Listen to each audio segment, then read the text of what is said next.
What's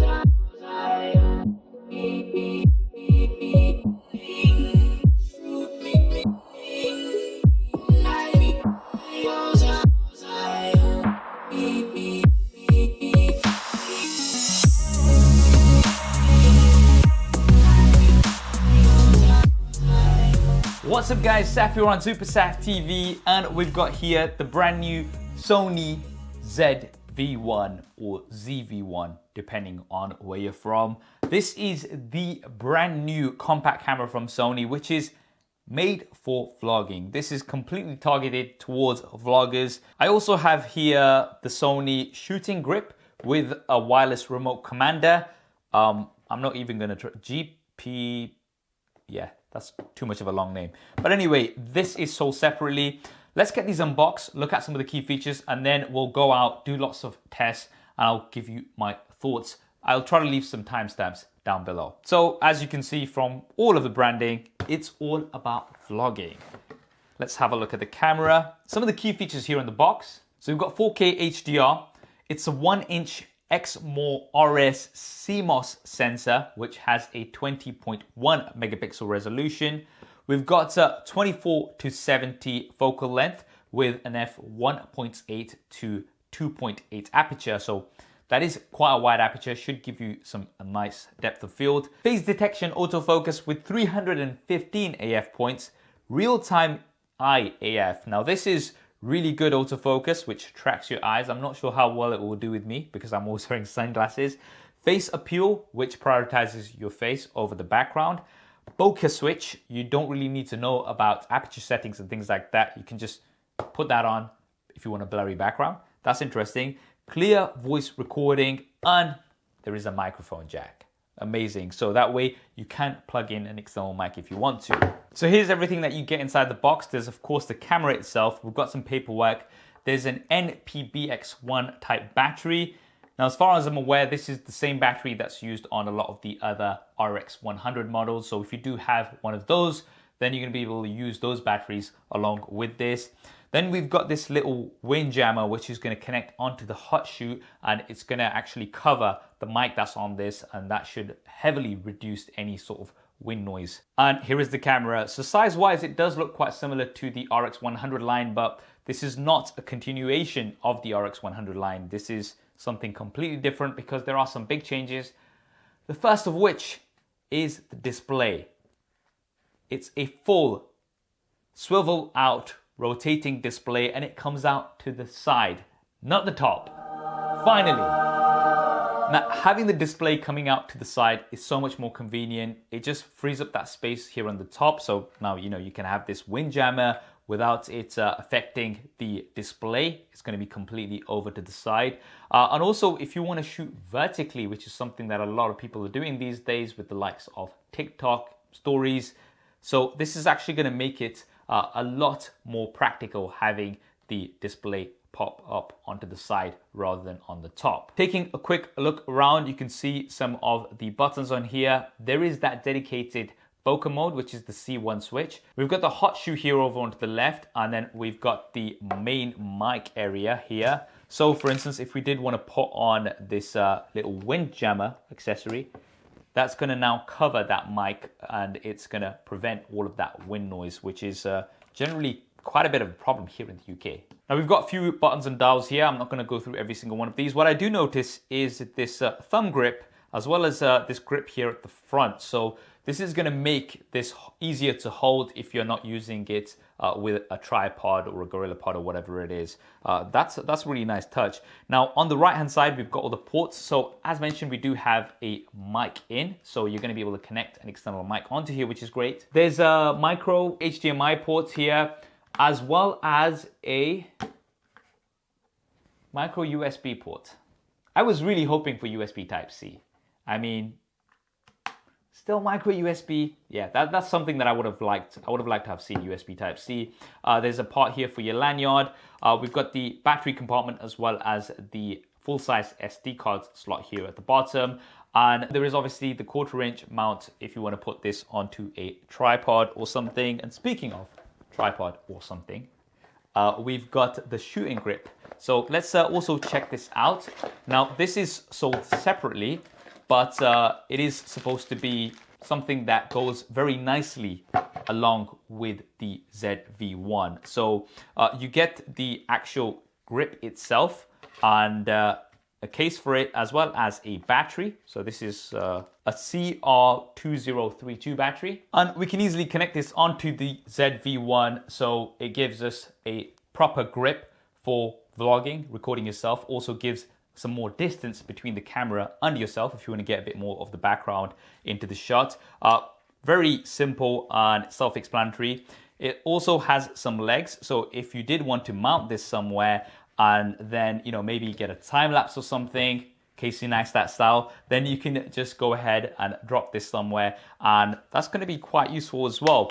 Now, once you've paired the grip with the camera, you can use some of these buttons. It's just going to make it a little bit easier. So you've got a photo button, you've got a movie button, there's the zoom buttons here, as well as a C1 and a lock switch. So, you know, if you are vlogging and you want to start recording, you're not going to have to reach over each time. You can just press the record movie button. Right, now that this is all set up, let's go ahead, take it outside and give it a proper test.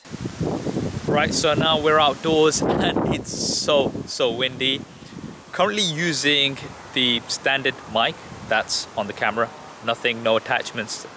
And this is what the sound quality is like when there's a lot of wind. But of course we do have this little windshield that we can connect on to the hot shoe. And now let's hear what the audio is gonna be like. There's still a lot of wind. Wow, that's a lot of wind.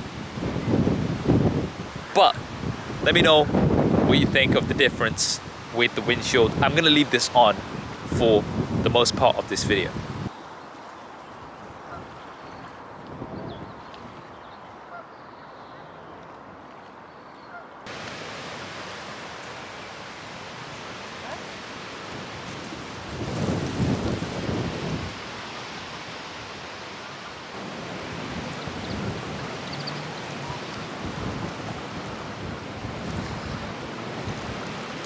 Now, one of the things I want to try is the bokeh mode. So I'm going to just tap that button. And now you should get more of a blurry background. Of course, distance also has a part to play when you want more of a shallow depth of field. So we do have a decent amount of distance here in the background.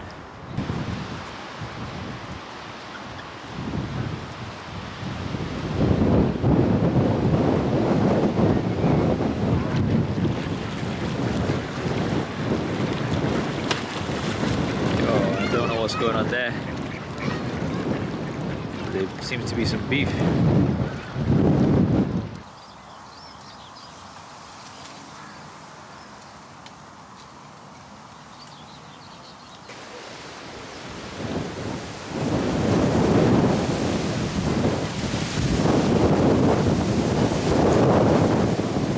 Right, what I've done now is I've got the bokeh mode on, but I've actually switched on the built-in ND filter because it is a very bright day.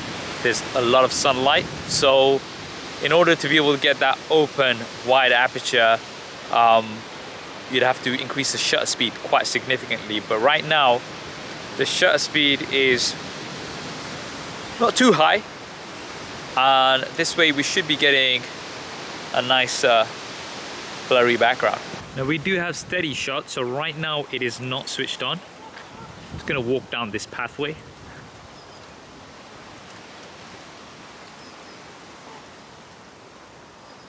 Now we do have SteadyShot on. This is standard SteadyShot.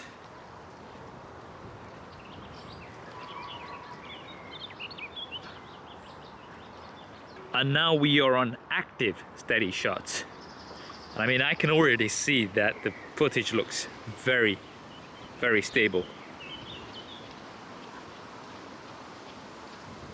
Right, back in the car now. It is so windy today. Probably a good time to test the audio, but a bad time to test anything else because, like, oh, my eyes are watering, my ears are hurting. It's crazy. But anyway, I thought we'd talk a little bit about the autofocus. So we do have the all-eye autofocus now. Obviously, I've been wearing sunglasses, but from what I can see, it's actually been doing a pretty good job regardless. However, if I do take my sunglasses off, then I can see a square that's on my eye. So if I do move around, it's actually tracking the eye. Now this works with humans and animals.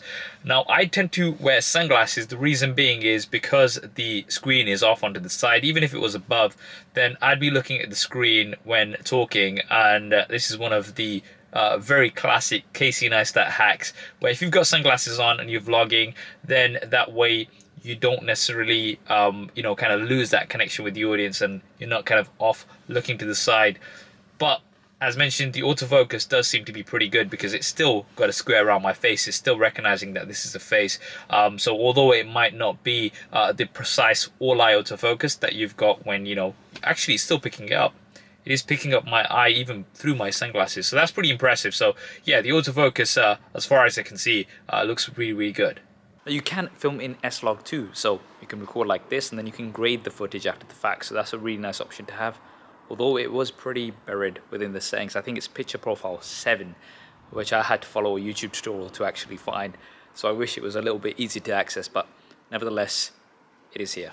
Right, so now we are indoors in controlled lighting. There's a few things that I wanted to test. So right now I am in manual. I am controlling the shutter speed because the lighting is not going to be changing here. We don't have any stabilization on, so we do have a bit of a wider angle of view. And the first thing I wanted to test was the external mic capability. So right now we are recording with the standard mic. There is no windshield on. And I'm gonna now plug in the Rode Wireless Go mic setup that I do have here with a Smart Lav Plus, I think it's called. Right, so now what you're listening to is the Rode Wireless Go setup. So this is now connected to the Smart Lav Plus, and that's connected into the camera. So that way you can hear what the sound difference is like if you were to use an external mic. And we also have the product showcase mode enabled. This is something that Sony has implemented, and it's targeted towards those type of video creators. You know, I see a lot of beauty video creators doing this as well. Or, you know, maybe for an unboxing a product, they hold up products to the camera. And a lot of the times what they need to do to be able to have it to focus is kind of put that there and then put their hand behind or something to be able to catch that. But this mode is supposed to quickly lock onto focus as soon as you bring objects. So I've got a bunch of objects here, and I'm gonna just put them close and away. So it should be back on me now, and then back to whatever I'm putting in front of the camera. So let's see. Here you go. Back onto me. We'll say I'm talking about this chip, and then I pull it close to the camera, and then I can pull it back. Say I'm talking about this smartphone, I can just pull that forward. You can see that smartphone. I can be talking about the cameras, and then I can pull it back. Seems to be working pretty well. Here's a box. There we go. Back again to me. Right guys, so after using this for about a week or so, what are my thoughts? Well, I have to say, this is an amazing vlogging camera. I can definitely recommend it. Having that flip out display on the side makes a massive, massive difference. I'm so glad Sony have finally gone with this instead of the flip up display. And I don't know if it was a case of patents or licensing fees or whatever, but regardless, it's here. I really hope Sony will now get these side flip out swivel displays for some of their other lines. I use the A7 III right now a lot, and that's something that I really do miss having. Now, you saw some of the sample footage, and in my opinion, it's really, really good. Great quality video that you're getting out of this camera. I really like the shallow depth of field that you're getting on something the size of this. It is f1.8, And having that bokeh button right here, the C1 button, just makes it so much easier to activate that. You don't really need to be too technical or anything. You can just switch that on and it's going to give you that nice blurry background. I actually didn't know that this has an ND filter built in as well. The best way to describe it is sunglasses for your camera. So if you are out and it's very, very bright, you still want that shallow depth of field, you want that blurry background, then putting on the ND filter, again, really, really good. And I'm so glad that it's here. Autofocus is absolutely amazing. How quick it was to focus in. It was tracking my eye pretty well too, but regardless, it was tracking my face really well. So focus is so, so good. And that product showcase mode. I mean, I'm not sure why nobody else has thought of this before or if it wasn't achievable, but if you're somebody who does lots of product showcase shots, you know, where you need to put things up to the camera, then, you know, I've seen it so many times. I'm sure everybody's seen it where people have to kind of put their hand behind. That is the thing of the past. I was so impressed with how well this focused in to the objects that I was holding close to the camera and then focusing back to me as soon as I moved those away. Very, very good. Stabilization, really, really good. Of course, stabilization is very important if you're going to be vlogging, you're going to be moving around a lot.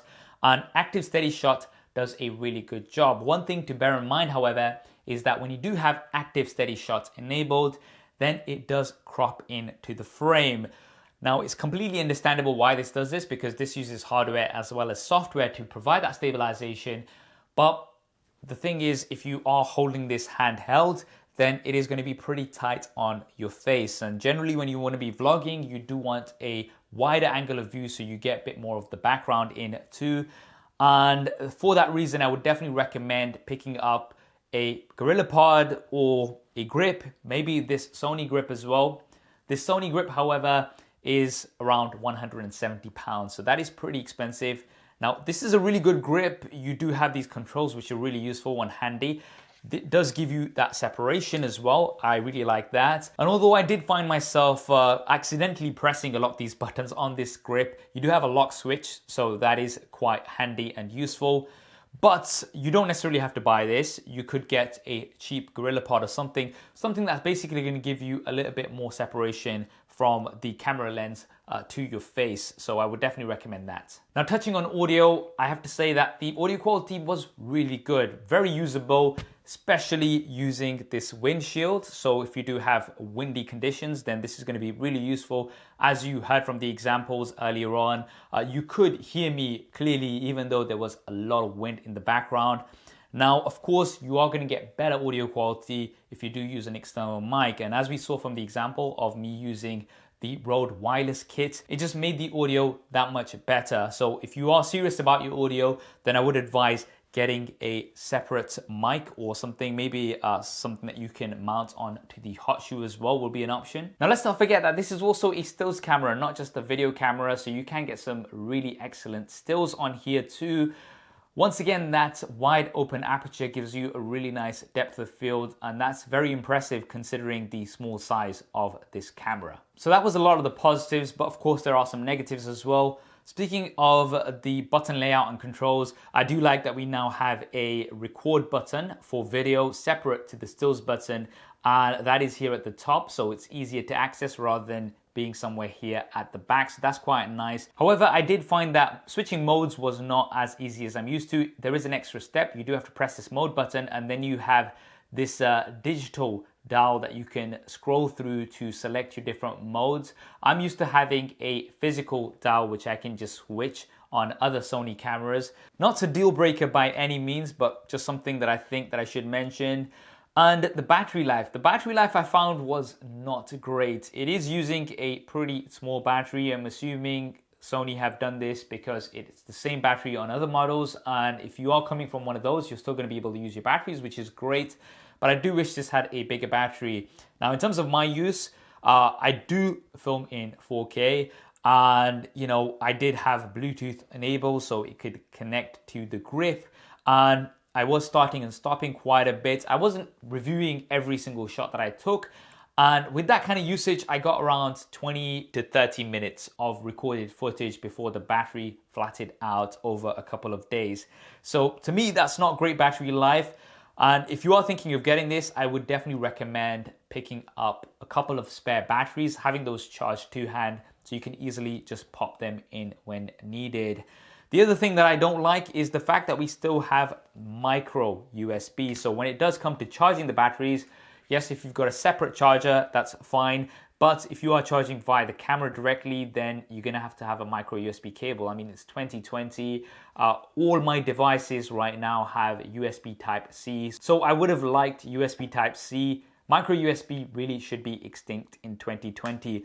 Another thing is that if you do have this mounted on a tripod or even the grip, then you no longer have access to the battery and SD card compartment. So what that does mean is that even if you have a plate on here and you need to quickly change your battery, you're gonna have to remove that plate that will be going on the tripod before you can get access to the battery. And as mentioned, you will be doing this a lot. Maybe not to change the memory card, but to change the batteries. So if this 1/4" pin was in the middle or more towards this side, then that would make life a lot easier. Now, having said that, I still really like this camera.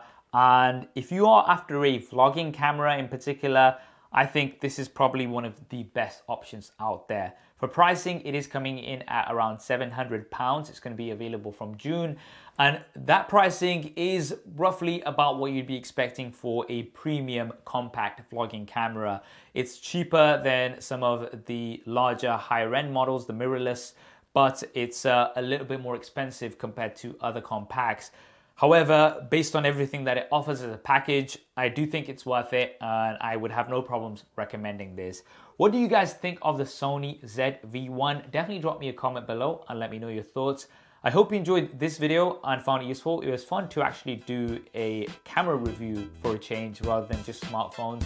So if you do want to see more of that as well, then do let me know. And if you want to see more coverage like this here on the channel and you haven't already, then be sure to subscribe and hit that bell icon. Thanks for watching. This is Saf on SuperSaf TV, and I'll see you next time.